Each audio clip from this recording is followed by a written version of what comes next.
6h54, la question santé d'Europe 1, Thomas Soto.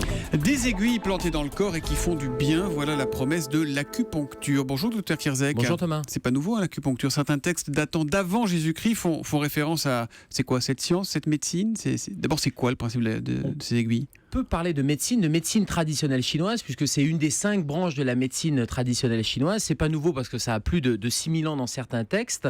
L'objectif de la médecine, c'est une médecine traditionnelle énergétique. Ça va jouer sur les énergies, et vous avez tous vu cette cartographie du corps humain avec ces méridiens qui sont censés être les voies de circulation de l'énergie. Eh bien, selon la pensée médicale orientale, l'acupuncture est là pour rééquilibrer le qi, c'est-à-dire une des énergies qui va circuler dans le corps et rééquilibrer de façon à ce que votre corps puisse aller mieux, puisse soulager les douleurs. Bref, c'est une médecine qui va, à partir de ces aiguilles, stimuler un certain nombre de points d'acupuncture, de points énergétiques. Vous dites soulager ces douleurs, ça veut dire que ça soigne ou que ça soulage simplement l'acupuncture? Eh bien, les deux, j'allais dire même les trois. Ça soigne, ça soulage et ça prévient. Alors, l'OMS, l'Organisation mondiale de la santé, a même dressé une liste des pathologies qui sont réellement améliorées par l'acupuncture.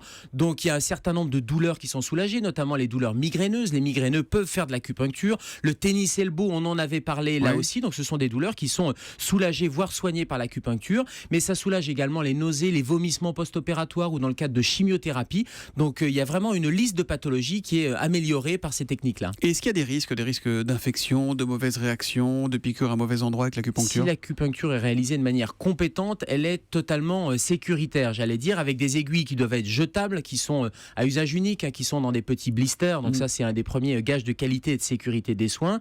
Alors, ça peut occasionner un certain nombre de fatigues ou de rougeurs, mais c'est minime. Et en tout cas, les risques qui seraient des risques infectieux de transmission bactérienne ou virale, ce sont des risques qui sont maintenant complètement limités, voire éliminés. Comment sont formés les acupuncteurs?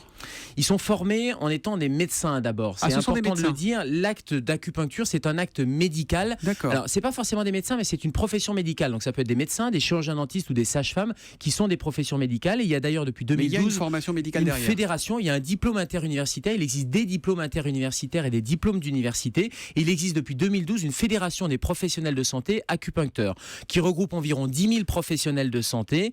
Mais il existe malheureusement encore des formations privées pas forcément reconnues. Donc on ne connaît pas les gages de qualité et de sécurité. Et il existe encore des acupuncteurs en France, 4 à 6 000 selon les estimations, qui exerceraient illégalement. Et qui dit exercice illégal de l'acupuncture dit risque bien sûr pour la santé.